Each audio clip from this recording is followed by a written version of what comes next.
Part 1. In the silence, something ancient awakens.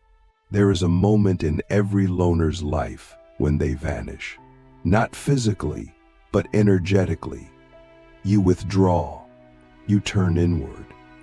The noise of the world becomes unbearable. The conversations too shallow. The expectations too hollow. And while others chase applause, you disappear into something far more mysterious. You enter the cave of your own being, not to hide, but to listen, because deep down you sense something, a miracle waiting to be born through you. At first it feels like death. Your old identity crumbles. The friends you had nothing in common with fade. The roles, the routines, the social masks, they dissolve. You walk through days as if in a dream. You become the observer of your own life. And while others may pity your solitude, they do not understand. You are not lost. You are gestating. You are preparing for something sacred. Because creation does not begin in noise. It begins in nothing. Plato once wrote, "The beginning is the most important part of the work."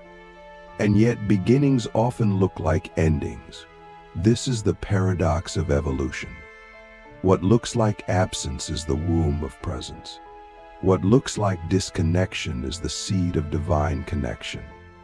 What looks like failure is often the first breath of a deeper intelligence. You, the highly intelligent loner, are not broken. You are being rewired. Highly intelligent loners do not create from pressure. They create from listening. While others look outward for inspiration, you go inward. You do not chase trends. You trace patterns. You do not conform to culture. You question it, and in that questioning you find your strength. Because the miracle of creation is not about producing something new.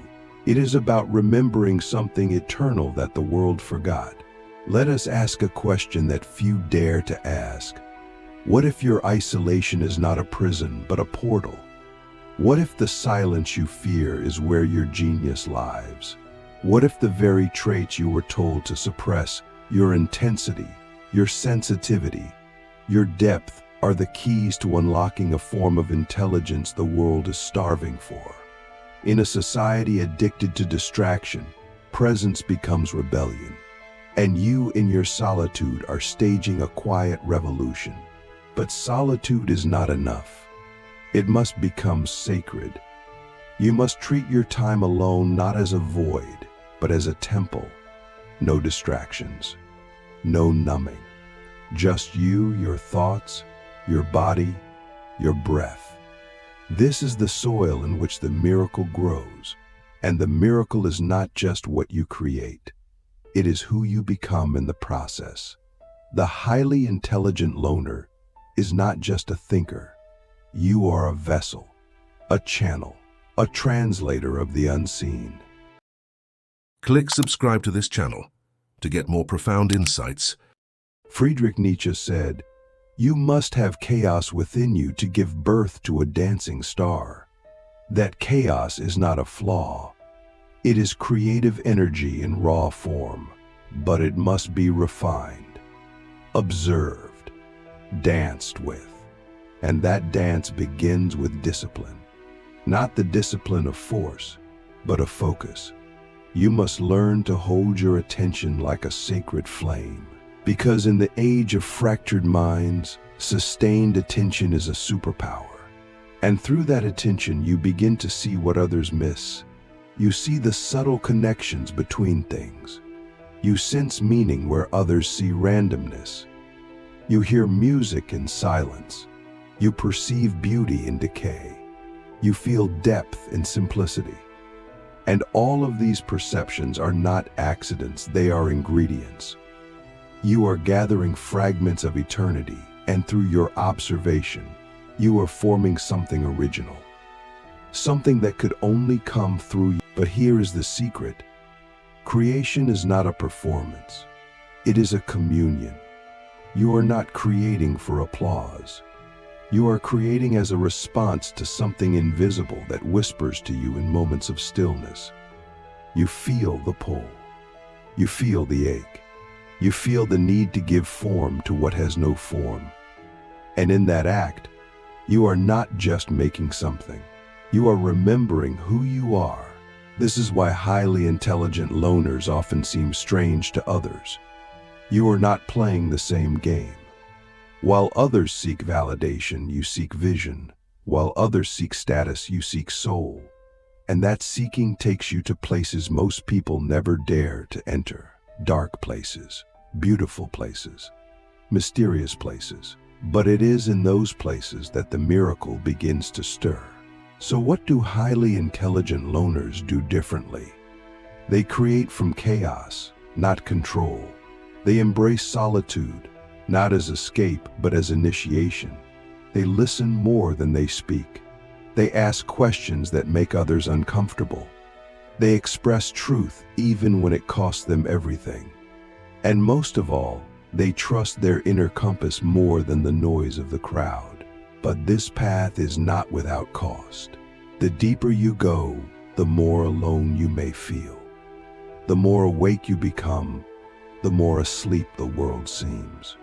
And yet, you keep going, not because it is easy, but because something in you refuses to settle for the surface. You know there is more. You feel it, and that feeling becomes your fuel. You begin to create not to be seen, but to see. You write not to be heard, but to hear yourself clearly. You build not to impress, but to integrate what you've learned. And slowly, creation becomes a way of being, a daily dialogue with the unknown. The miracle is not the book, or the painting, or the idea. The miracle is you, becoming more of yourself through the act of bringing something to life. So let me ask you a question that may haunt you in the best way. What is trying to be born through you that you keep ignoring? What sacred vision keeps revisiting you in dreams, in silence, in flashes of knowing, but you've been too afraid, too distracted, too doubtful to listen? What if that vision is not random? What if it is the reason you're here? Because here's the truth. The miracle of creation is not just a gift. It is a responsibility. If you don't birth it, it dies with you. And the world may never know what it lost. That poem, that invention, that solution, that story, that system, that healing, that revolution. If you don't bring it forward, no one else will. Because it was given to you, not by accident, but by design.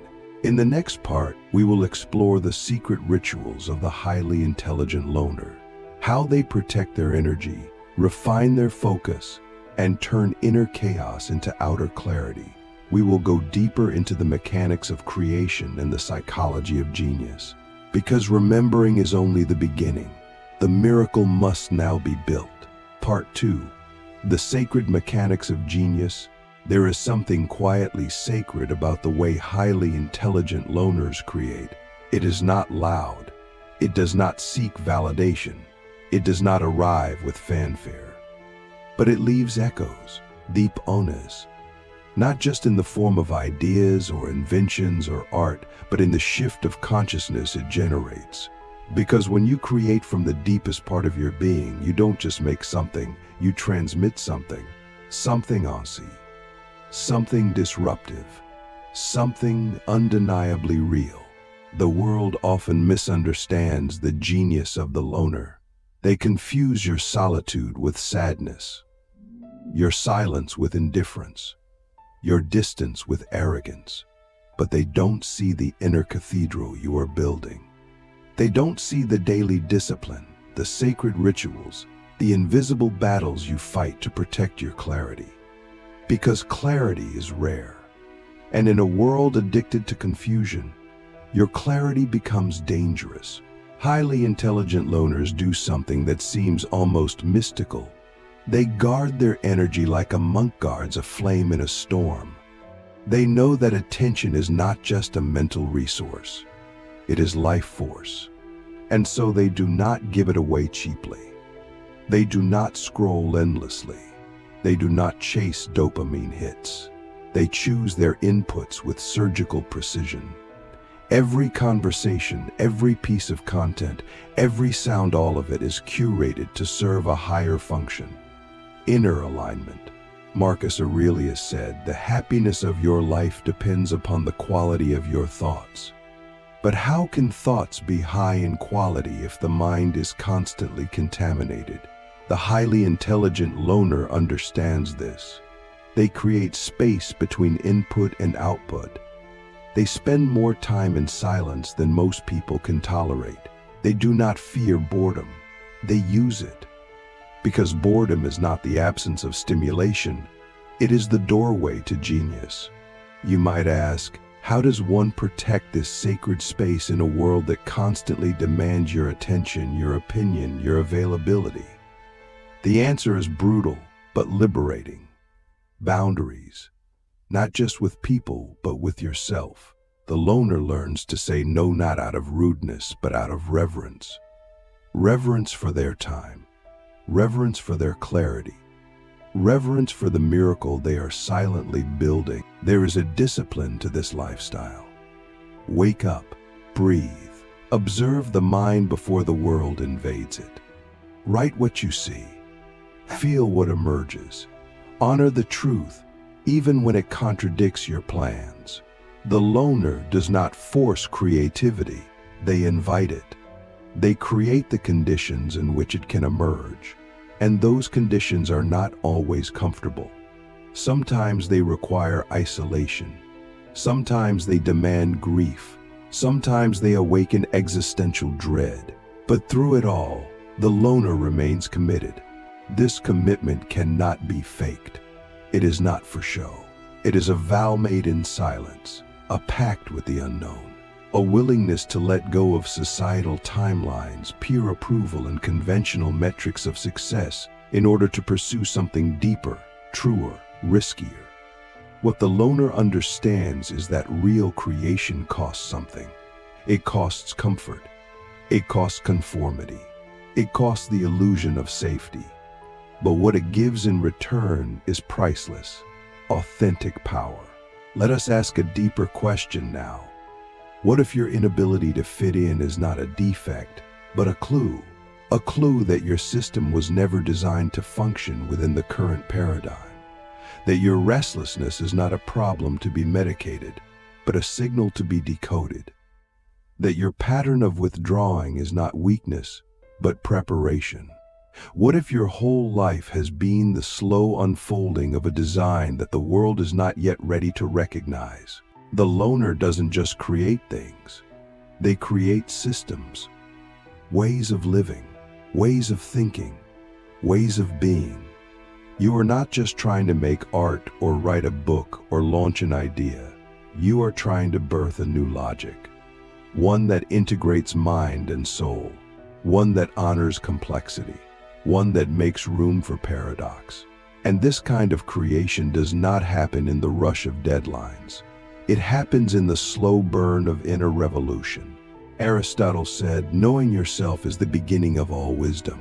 But highly intelligent loners go further. They unmake themselves first. They question every assumption. They dismantle every inherited belief. They challenge even their own thoughts. Only then, from the ashes of false identity, do they begin to build. And what they build is not a persona. It is a presence. This presence is what makes them different. When they enter a room, they don't compete. They resonate. They don't dominate the conversation. They redirect it. They don't beg for attention. Their silence demands it. Because people can sense when someone has done the inner work. When someone has faced their abyss and returned with language for the unspeakable. That is the loner's true genius, not just intelligence, but integration. Now we must speak of the miracle itself. The thing being created. It might be a business, a philosophy, a novel, a scientific theory, a movement, an invention. But it is not the product that matters most. It is the transmission. When something is created from deep alignment, it carries a frequency. It changes people. It opens doors in their minds. It wakes up something ancient in their blood. And they don't even know why. That's the miracle. The thing you create becomes a mirror to others, a mirror that shows them what they've forgotten about themselves. But to reach this point, you must suffer. Not in the way the world defines suffering, but in the way that purifies. You must face your shadows, your fear of failure, your fear of being seen, your fear of not being enough, and not just face them, but befriend them. Because your shadow is not your enemy. It is your raw material. The loner turns pain into power, not by denying it, but by alchemizing it. This is what most people don't understand. They want the results. They don't want the rituals. They want the fruit, but not the root. But the highly intelligent loner knows, the deeper the root, the higher the reach. So you go deep. You dig, you bleed, you doubt, you cry, and then something happens. A moment of grace, a flash of clarity, a vision, a sentence, a symbol, a structure, and suddenly the formless has formed. That is the miracle. And so the loner continues, day after day, not for recognition, but because they must. It is not a hobby. It is not a phase. It is not a marketing strategy. It is a sacred calling, and to abandon it would be to betray something holy. So let me ask you this. What would your life look like if you treated your ideas as sacred? If you approached your vision not as a side project, but as a divine assignment? If you gave your full presence to what's been whispering to you for years, what might emerge? In the final part, we will explore the embodiment of the miracle. How highly intelligent loners bring their genius into the world without losing their soul. How they lead without leading. How they disrupt systems without destroying themselves. And how they live in alignment while surrounded by illusion. Part 3. The invisible leadership of the awakened loner. There comes a moment in the journey of the highly intelligent loner when something shifts. You've done the inner work. You've built the architecture of your genius in silence. You've faced your shadows, sacrificed comfort for clarity, and begun to create from a place that feels ancient and unshakable. But now, the world begins to notice.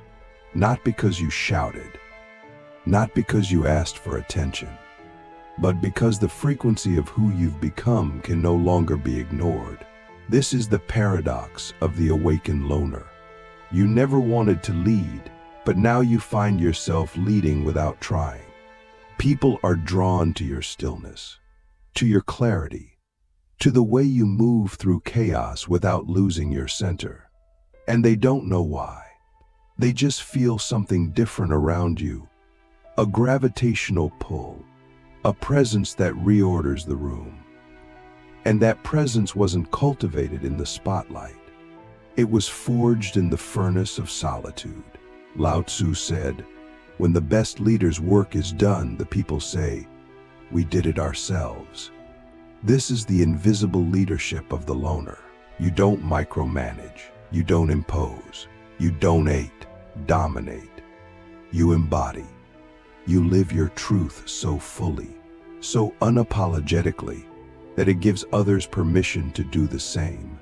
And that in itself is a revolutionary act. Because most people have never seen someone completely aligned before.